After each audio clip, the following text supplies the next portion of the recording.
우리가 이렇게 계속 그렇게 만나니까 참 좋은 것 같아요. 계속 만나. 어제 또 헤어졌는데 또 오늘 또 만났어. 잠언 말씀.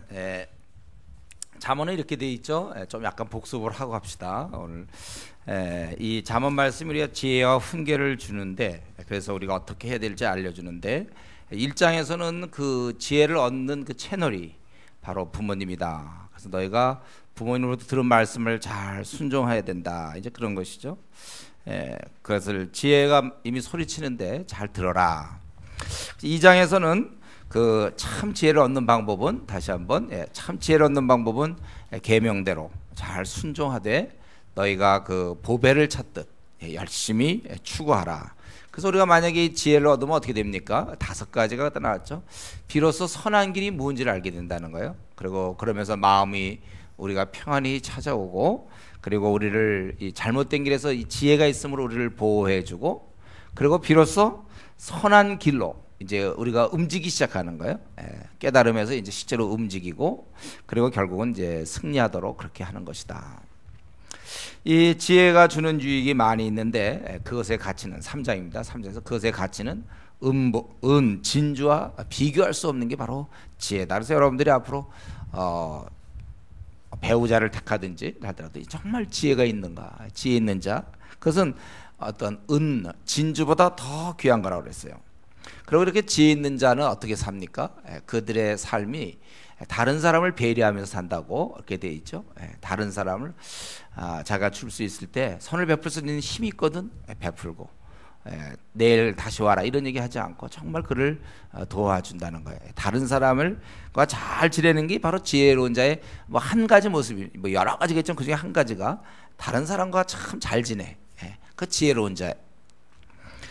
그리고 이제 4장에 들으면 너는 항상, 그래서 계속 뭐 다 그 지혜에 대한 얘기죠. 또 지혜의 그 길에 마음을 쏟아라.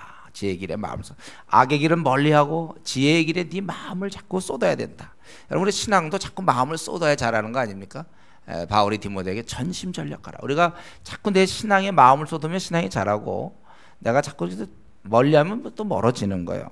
근데 이제 4장에 보면 재밌는 게 뭡니까? 나도 내 아버지한테 배웠다. 이거 나도 배웠고, 그리고 이제 너희들한테도 내가 가르쳐 준다. 내 아들아, 너도 이 말씀대로 살아라. 그거죠. 이렇게 계속해서 지혜 얘기가 계속 나오는데, 그리고 5장에서는 이제 실제 우리가 악의 길을 4장에서 멀리하라고 그랬는데, 그 어떻게 멀리할 수 있겠는가? 그래서 이제 하나의 예를 든 것이 성적 타락, 불륜, 주로 이제 이걸 중심으로 많이 얘기하고 있습니다. 그래서 어떻게 우리는 악의 길을 멀리할 수 있는가? 이런 불륜을 어떻게 하면 멀리할 수 있는가? 우리 5장 우리 토요일 날 한 거죠. 거기서는 자기 아내를 사랑할 때 이것이 가능하다. 여기까지 얘기했습니다. 그리고 이제 6장에서 또 7장에서도 이제 좀 계속 나오지만요. 6장 7장은 이제 거의 같은 이런 내용이라고 볼 수 있는데, 지혜와 반대되는, 아주 그 지혜와 반대되는 어리석음에 대해서 좀 구체적으로 얘기하고 있습니다. 그러니까 6장 7장은 지혜와 반대되는 어리석음, 지금까지 지혜의 길을 막 추구하라고 했는데, 그리고 지혜가 구체적으로 무엇인가 이제 그 10장에서 이제 막 나오기 시작하죠. 그런데 이제 지혜와 반대되는 그런 어리석음에는 어떤 것이 있을까요? 우리가 지혜 얘기했는데, 좀 이렇게 얘기하면서 지혜를 자꾸 다각도로 보는 거예요. 거의 10장까지 계속, 9장까지 계속 그렇게 얘기하는 거예요. 우선 지혜가 없는 자가 하나 하는 게 뭐냐면, 자기가 할 일도 아닌 거 괜히 책임져서 두들겨 맞는 거죠. 그게 이제 보증 쓰는 거죠. 보증 쓰는 거. 그래서 네가 만일 이웃을 위하여 담보했으면 타인을 위하여 담보하며 보증하였으면 그건 네가 네 말로 잡히게 된 거니까, 네가 그것은 다른 말로 하면 이웃의 손에 빠진 것이라는 거예요. 그렇기 때문에 너는 이 문제를 어떻게든지 하라 이거예요. 그래서 겸손히 네 이웃에게 간구하여 스스로 구원하다. 지금 자기가 이미 빠진 거거든요. 그래서 너 잠들 게 아니고 눈꺼풀을 감기게 하지 말고, 좀 자고 이럴 때가 아니고 어떻게든지 너 노루가 사냥꾼에서 벗어나는 것이, 새가 그물을 치는 자의 손에서 벗어나지 스스로 구원하라. 자기의 능력 밖의 것에 대해서 책임지면 안 되는 거예요. 보증의 문제는 그거죠. 마치 우리 어제죠, 그렇죠? 꽤 많은 시간이 흘렀는데 어제네. 어저께 우리가 했어요. 그래서 이 보증이라는 건 뭐냐면 자기 능력 밖의 것에 대해 책임을 지는 거거든. 그건 안 된단 말이에요. 그게 어리석은 자예요. 그리고 또한 그것은 상대방으로 하여금 누구나 다 돈을 좋아하는데 자기가 얼마든지 띄어먹을 수 있단 말이죠. 자기가 나쁘게 해도 보증 저 사람이 쓴 거니까. 유혹거리를 제공해서 그를 죄짓게 할 수 있기 때문에 우리가 보증은 쓰면 안 된다. 우리 성경에 보면 이제 그 보증 쓴 경우, 이제 바울의 그런 경우가 있죠. 오네시모의 경우. 그때도 오네시모가 앞으로 해야 될 걸 보증 쓴 게 아니에요. 그가 과거에 훔친 것들, 잘못된 거, 이것의 액수가 대충 있거든. 그건 내가 쓰겠다, 이렇게 된 거지. 앞으로 오네시모가 또 그러면 내가 다 하겠다, 이런 식으로는 안 돼 있어요. 결국 이제 이 보증 문제는 왜 어리석었냐면 자기 능력을 벗어나는 걸 자기가 하겠다고 그러기 때문에 어리석인 거죠. 그래서 여러분들, 우리가 보증 설 일이 있을 때는 그것을 내가 이뤄도 될 때, 내가 그 정도는 내가 이뤄도 될 범위 내에서는 손해볼 각오를 하고 보증을 쓰는 거예요. 그리고 동시에 그 사람에게 유혹거리가 되지 않겠는가, 여기까지. 그래서 우리가 누가 돈을 이제 뭐 보증을 서달라든가 할 때 우리는 그렇게 할 수 없어. 차라리 돈을 주는 게 낫죠.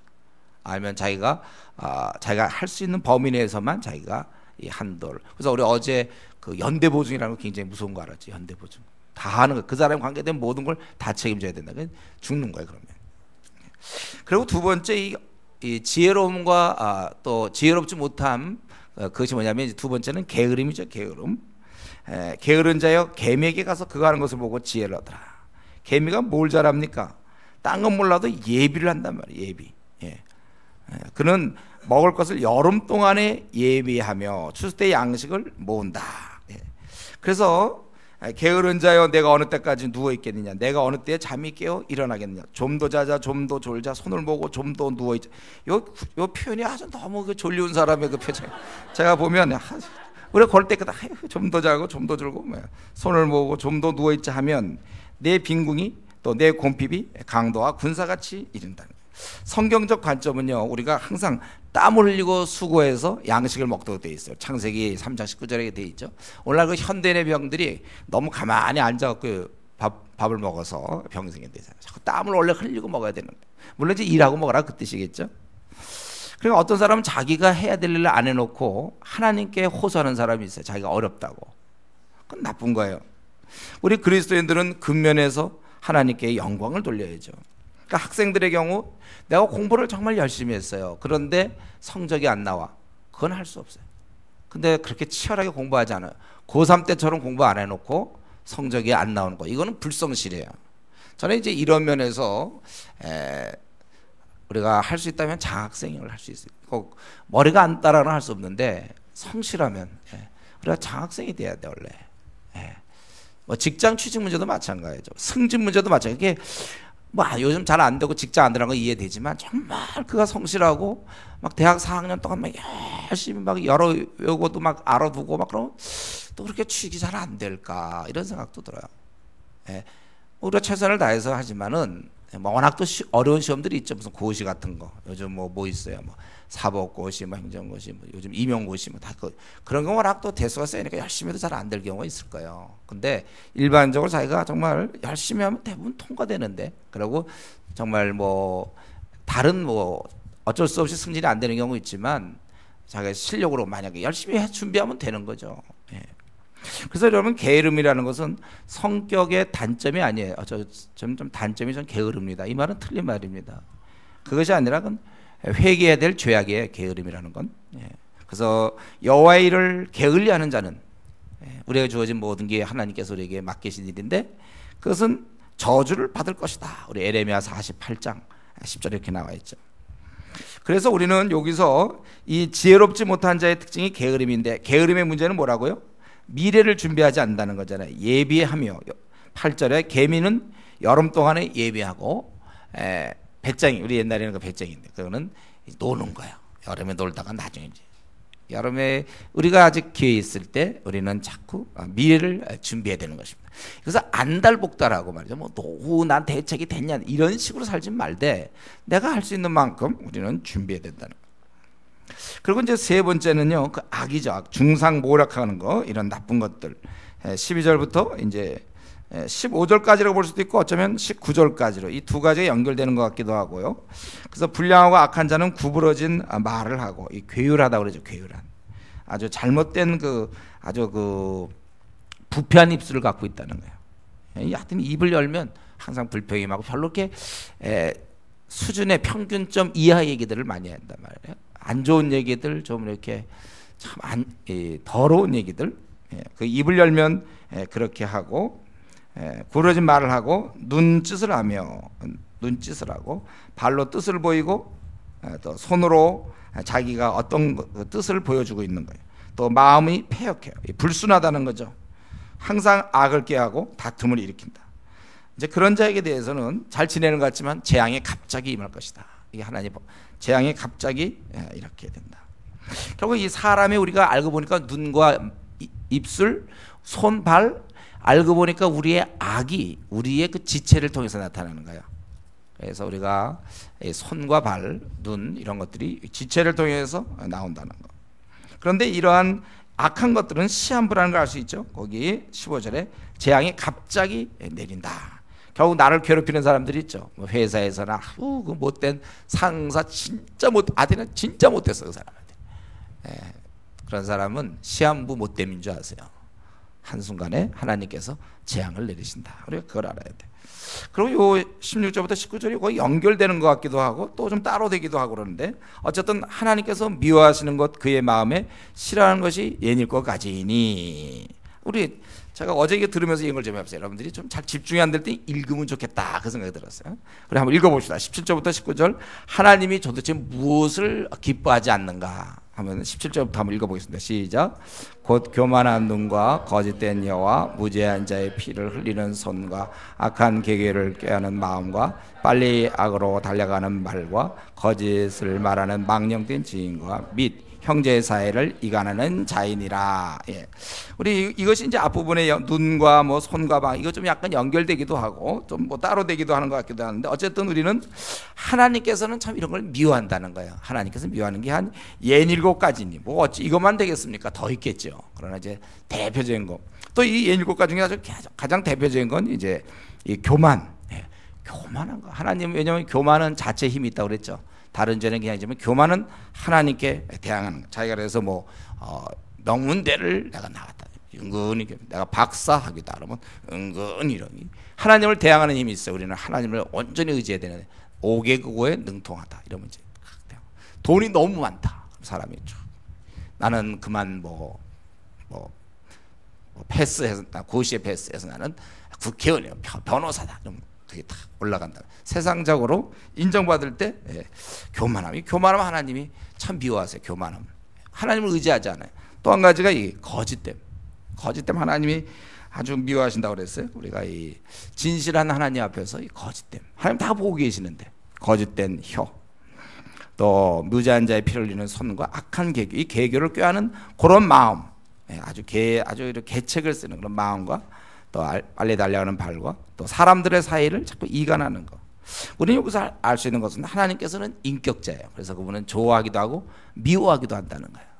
하나님께서는 이러한 교만과 거짓 이것을 아주 싫어하고 또 형제간에 이렇게 사이를 내는 말들, 형제 이간하는 말들 이런 거 싫어해요. 그래서 우리가 이러면서 우리는 겸손해야 되겠고 또 진실한 사람이 돼야 되겠고 또 사랑이 많아야 되겠죠. 그리고 이제 20절 여기 또 한 가지 이제 이 지혜롭지 못한 그 어리석음의 아주 대표적인 것이 여기 20절부터 35절까지 보니까 그 이제 7장에서도 또 계속 이어집니다. 그것은 이제 바로 간음입니다. 간음. 먼저 20절에서 보면 우선 하나님 말씀이 너를 지켜준다 이거예요. 그래서 내가 마음에 새기고 내 목에 메고 너를 잘 때에도 너를 깰 때에도 너와 더불어 말하니 대저 명령은 등불이요 훈계에 책망은 그 생명이라. 먼저 하나님 말씀이 너를 악에서 지켜준다는 사실 네가 좀 알아라. 그리고 이것이 너를 지켜 그 다음에 이제 나오는 게 바로 악한 여인에게 이방 여인의 혀로 호리는 말에 빠지지 않게 하리라. 그래서 지금 이제 지혜롭지 못한 그러한 그 실제적인 예 중에 하나가 바로 이러한 음란함, 이 행음함, 간음함 이것에 대해서. 그래서 이 말씀이 우리를 빠지게 하지 않게 해준다는 거야. 그리고 내 마음에 그의 아름다움을 탐하지 말며 그의 눈꺼풀은 이 꺼풀 얘기하는 게 아니라 눈짓 있잖아요. 눈짓. 그것에 홀리지 말라. 여러분 항상 마음이 문제예요. 마음을 빼앗기면 그게 이제 문제죠. 그럼 이제 그 다음에 행동이 나올 수 있는 거예요. 네 마음의 그것을 탐하니까 그 다음에 네가 점점 가게 된다는 거예요. 그래서 자신은 음녀로 인하여, 그러니까 꼭 이것은 여자만을 얘기, 남자에게만 쓴 게 아니라 또 여자도 마찬가지죠. 남자에 대해서 서로 이제 그런 상호간을 얘기하는 건데, 그로 말미암아 어떻게 됩니까? 자기는 굉장히 쾌락을, 그 아주 그 달콤함을 즐기지만은 사실은 26절에 그것은 실제는 거지가 되는 거다, 그렇죠? 한 조각 떡만 남게 됩니다. 거지가 되는 거예요. 이 음란한 여인은 누군가 생명을 사냥하는 사냥꾼이에요. 사람을, 우리는 짐승을 우리가 보통 잡는 사람을 사냥꾼이라고 하는데, 우리를 잡는 자는 누군가? 음란한 여인이요, 또 나를 유혹하는 남자다 이거죠. 귀한 생명을 사냥한다. 그래서 거지가 되는 거예요. 그것은 확실한 멸망입니다. 왜냐하면 불을 품에 품고서야 어찌 그의 옷이 타지 않겠습니까? 여러분, 마술합니까 이거? 불을 품었는데 안 타 옷이? 타게 돼 있어. 불을 품어서 실습할 필요도 없죠. 이건 확실한 멸망이에요. 또 숯불을 막 밟어, 자기가 맨발로 이렇게. 그러면 발이 되지 않게. 어떻게 너희들이 확실한 걸 모르냐?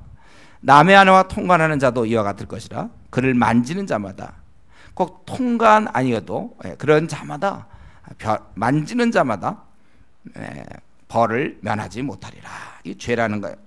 그리고 30절부터 거기 쭉 보니까 이 도둑은 말이죠. 만일 줄일 때 배를 채우려 도둑질하면 그건 좀 오죽하면 훔쳤겠나 이런 생각이 들지만, 그러나 어쨌든 들키면 7배를 갚아야 하리니, 아마 그 당시에는 7배를 통용했나 봐요. 세상적으로 7배 이렇게 아마 어마어마한 벌을 내린 것 같고, 성경은 원래 훔치다 걸리면 2배죠.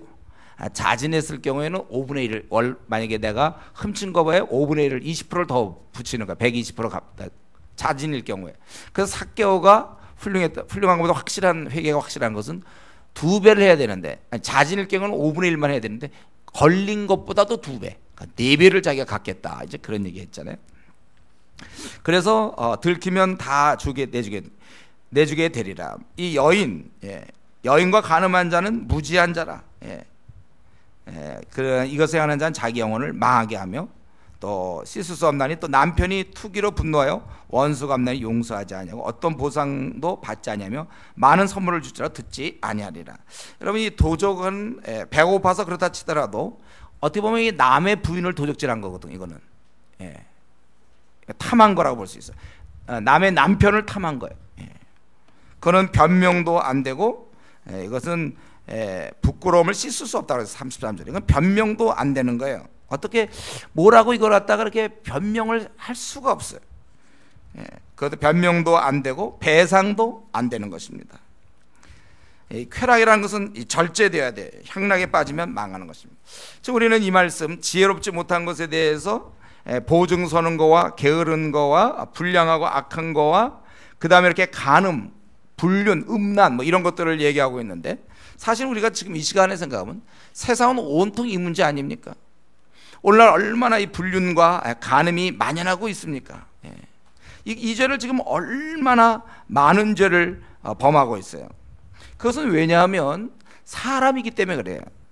우리 이제 어떤 한 여자를 사랑해 본 사람, 어떤 한 남자를 사랑해 본 사람은 그러고 나서 어떻게 되냐? 결혼을 보통 하잖아요. 사랑하면, 그렇죠? 좋아하니까 결혼하는데, 문제는 제가 얘기했잖아요. 3개월, 6개월이 지난 다음에, 혹은 어떤 사람은 1년 될 수 있고 2년도 될 수 있는데, 이제 그런 감정이 식어졌을 때, 그 사람은 또 얼마든지 다른 여인을 사랑할 수 있다니까요.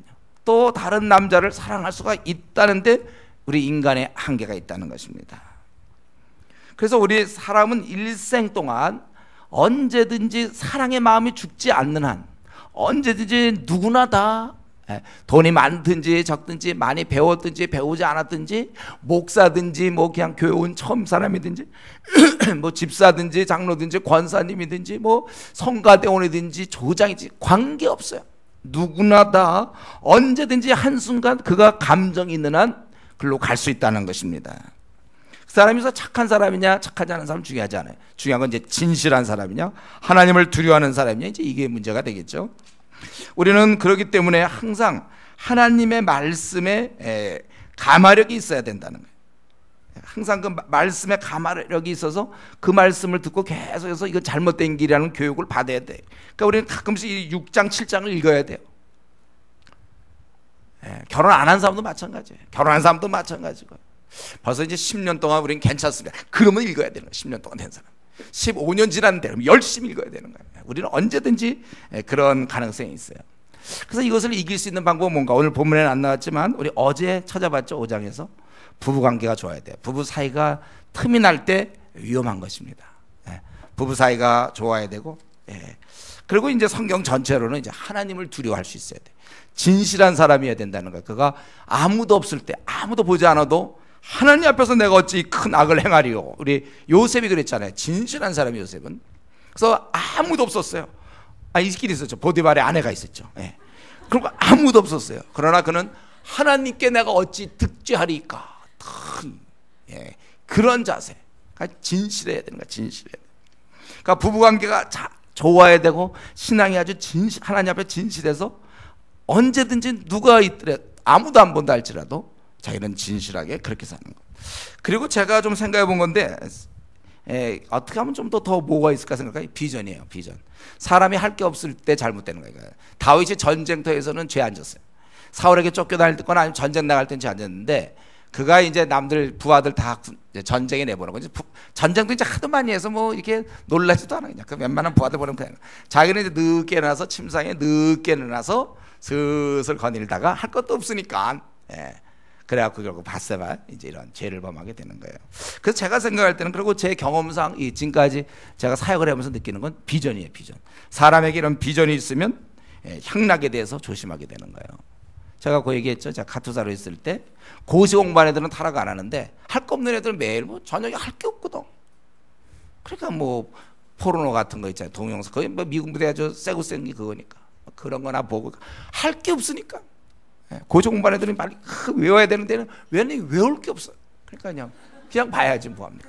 그렇게 되는 거야. 자기가 할 게 없을 때. 비전이 있는 자는 그러니까 우리가 이 요셉을 통해서 하나님이 보고 있으니까 어떻게 이런 짓을 할 수 있느냐 이거죠. 그리고 이런 비전을 갖고 있을 때 우리는 이 쾌락에 덜 집착할 수 있는 것이고, 그리고 아주 중요한 것은요, 이 문제는요, 뭐 꼭 어떤 그러한 진짜 불륜을 저질렀고 뭐 그런 사람이 아니더라도 나는 불륜을 저지르지 않았다, 실제 그런 행동을 하지 않았다, 이것이 중요한 게 아니에요. 더 중요한 것은 뭡니까? 거기 25절에 보면 내 마음에 그의 아름다움을 탐하지 말며 이렇게 돼 있잖아요. 마음을 붙잡는 게 중요합니다. 괜히 막 여러분들이 아직 결혼하는 분이 많은데, 예를 들면 이웃집에 사는 아내 어떤 괜히 괜찮다 이런 식으로 생각한다든가, 저 자매가 좀 괜찮다, 결혼한 사람인데 결혼했는데도 저 형제는 참 신실하고 괜찮아 보이는데, 이러면 안 된단 말이에요. 애당초 마음부터가 마음에 시작되는 거거든요. 아예 그런 생각하면 돼요. 회사 내에 저 자매가 굉장히 상냥하고 잘 돕는데 이게 문제예요. 자꾸 눈길을 준다든가, 이게 문제. 저분은 참 젠틀하다. 이제 아내가 직장 나가가지고 제가 집에 있으라고 했는데, 어쨌든 직장 나가서 저 과장님은 굉장히 온유하시고 굉장히 친절하시며 굉장히 뭐 벌써 이런 생각이 안 된단 말이에요. 마음이 중요해. 마음을 단속시키고 아예 그런 기회를 주는 거 아니에요. 그래서 요셉의 경우가 잘 나와 있잖아요. 아예 그 집에도 들어가지 않잖아요. 우리 계속해서 우리 4장 15절에도 피하고 지나가지 말며 이렇게 돼 있잖아요. 그리고 우리가 어떻게 하든지 이런 거 있을 때 아예 그런 근처도 가지 않는 거예요. 아예 근처도. 우리가 그렇게 하는 것입니다. 저는 이제 이 말씀을 마치면서 뭐 제가 길게 할 수도 없는데 좀 길었네요, 어느새. 한 개. 이거 한 가지 말고 마치겠는데요. 지금 이제 우리는 이렇게 하지만 세상 사람들 생각해 보세요. 세상 사람들. 무방비입니다, 세상 사람들이. 그들이 이런 걸 압니까? 이런 내용이 이렇게 될 줄 압니까? 자기들 그냥 결혼하면 끝일 것인 생각하죠. 자기가 그럴 수 있다는 것에 대해 생각 못해요. 자기가 바람을 피우고 자기가 다른 여자를 좋아하고 아니면 다른 남자를 이렇게 할 거라고는 대부분 생각 못하고 결혼할 거예요. 그러나 이제 그 달콤함이 이제 사라졌을 때, 슬슬 이제 그의 단점이 보이고 허물이 보일 때, 그리고 둘이 싸웠을 때 관계가 또 이 에라 모르겠다, 이제 내 인생 끝나고 막 이런 식으로 될 때, 그럴 때 세상 사람들은 이런 면에서 정말 대안이 없는 사람들이에요. 여러분, 저들은 지금 대안 없는 쪽으로 밀려가고 있는 거예요. 결혼식을 그들이 치르지만, 그러나 이제 곧 이어서 앞으로 50년을 과연 그 결혼식 그때 선서, 나는 일정한 뭐 정조를 지키고 뭐 나는 대의를 할 것을 다짐합니까? 그럼 하지만 그 갖고 50년 지킬 수 있겠습니까? 마음이 다 식어버리는데. 저는 사실 물론 우리들도 문제예요. 우리 그리스도인들도 문제지만 더욱이 세상 사람들은 이걸 어떻게 해야 될까 생각할 때 소망이 별로 없어요. 우리 한국에 지금 얼마나 많은 분류니까, 여러분 웬만한 데 좀 좋은데 뭐 물가 가보세요. 다 뭐 러브 호텔도 다 있잖아요. 다 먹고 산다는 얘기예요. 다 살 수 있다는 거예요. 그렇게 돼 있어요. 지금 그 뭐 정확한 통계인지 모르지만 유흥업소에 종사하는 사람이 200만 명이라고 하잖아요. 엄청난 그 다 먹고 사는 거 보면 이들이 얼마나 지금 세상은 겉으로 드러나지만 순전히 불륜이에요. 그러니까 뭐 텔레비전도 그런 내용 아닙니까? 드라마도 그런 거. 여러분, 우리가 이런 걸 좀 생각할 때 우리도 조심해야 되지만, 이 세상은 이거 어떻게 해야 될 것인가? 대안이 별로 없어요. 그래서 어떻게 보면 이제 텔레비전에 있는 불륜이나 이런 게 그냥 하나의 그 삶인 것처럼 그러한 가치관이 텔레비전을 장악하고 있고 선점했어요. 이게 뒤바뀌어져야 되는데 그게 선점했고, 주위에 많은 사람이 그렇게 사니까 뭐 우리도 그렇게 좀 살 수 있지 않느냐, 이런 분위기. 여러분, 우리가 이런 걸 생각할 때 참 우리 기도해야 돼요. 이 문제에 어떻게 우리가 지금 우리의 힘이 못 미쳐요. 이걸 어떻게 빨리 방송국도 바꾸고 사람들도 바꾸고 이거 큰일 나는 거라고 막 얘기해 줘야 되는데, 우리가 지금 그렇게 그럼 잘 드러나지도 않잖아요. 어떤 대안도 별로 없습니다. 우리는 무조건 어떻게 하든지 이런 일이 일어나기 전에 어릴 때 빨리 이걸 가르쳐 줘야 되니까 빨리 예수님 믿게 해주니 좋습니다. 우리가 중학교, 고등학교, 대학생 아직 결혼하기 전에 싱글일 때 빨리 예수님 믿게 해서, 그리고 결혼을 하고 나서도 이런 문제가 있다, 이걸 많이 알려줘야 되고, 우리가 정말 이런 문제 때문에 기도해야 돼요. 왜냐하면 지금 이것 때문에 얼마나 자식들이 고통을 받습니까? 아빠의 이런 불륜, 또 이런 가정의 깨어짐 때문에. 그 가정이 깨어질 때 두 사람의 성격차도 있지만 또 다른 여자, 다른 남자에 대한 이런 문제도 있어요. 현실입니다. 우리가 지금 이 시대가 정말 악하고 음란한 시대가 됐어요. 쉽게 뭐 남녀가 이렇게 하고 쉽게 이렇게 돼 있어요. 그럼 우리가 이러한 세상을 좀 생각하며 정말 대안이 별로 없는 이 땅, 우리가 기도할 수밖에 없어요. 하나님, 제발 좀 이 땅이 좀 바뀌게 하시고, 좀 이런 너무 안 좋은 드라마만 밤낮 불륜과 이런 것만 나오는데 그 하나의 삶으로 고정화시키고 있는 이 악한 자의 이런 의도를 막아주시고, 하나님, 우리가 열심히 전도해서 이들을 빨리빨리 이 성경적 가르침을 가르치고, 동시에 우리도 항상 마음이 한 자매에게, 한 형제에게 가지 않도록 우리가 그걸 지킬 수 있도록, 결혼하고 나서 갈 수 있도록, 이걸 위해서 여러분들 우리가 계속 기도할 수 있기를 바랍니다. 기도하겠습니다. 하나님, 우리가 이 땅에 살 동안 지혜롭게 살아야 될 것이고, 하나님을 의식하면서 우리가 하나님 앞에 참 부끄럽지 않게 살아야 되겠사오니, 우리의 마음을 주님 주장해 주시고, 우리 안에 아버지 하나님이여 그러한 마음들이 있다면 주님 다 제거해 주시고, 이번 기회를 통하여 새롭게 되게 하여 주시옵시고, 아버지 하나님이시여, 이제 원하옵기는 정말 우리 사회가 너무나 많은 사람들이 음란하며 불륜을 저지르고, 아버지 하나님이 결혼하는 만큼 또 많이 이혼들도 하고 다 깨어지고, 너무 이런 일이 만연되어 있는 사회입니다. 아버지, 소돔과 고모라 같이 아버지 너무 타락된 사회를 우리가 살고 있는데, 아버지 하나님이 이것을 뜯어 고쳐야 되겠는데 우리는 너무나 힘이 못 미칩니다. 도와주시옵소서. 주의 의의 일꾼들이 수없이 생기게 하여 주시고, 우리가 할 수 있는 대로 열심히 예수님을 전하고 그들을 거듭나게 해서 이 바른 진리를 심어줄 수 있게 하여 주시고, 믿는 자가 늘어나서 결국 사회가 바뀔 수 있게 하여 주시옵기를 원합니다. 하나님께서 이것을 싫어하시고 미워하시오니 우리가 이것을 깨닫고 더 열심히 이 귀한 사실을 선포하게 해 주시옵소서. 우리가 이 나그네 길을 살면서 참 하나님 보시기에 지혜로운 그런 삶을 살게 해 주시옵소서. 예수님의 이름으로 기도드리옵나이다. 아멘.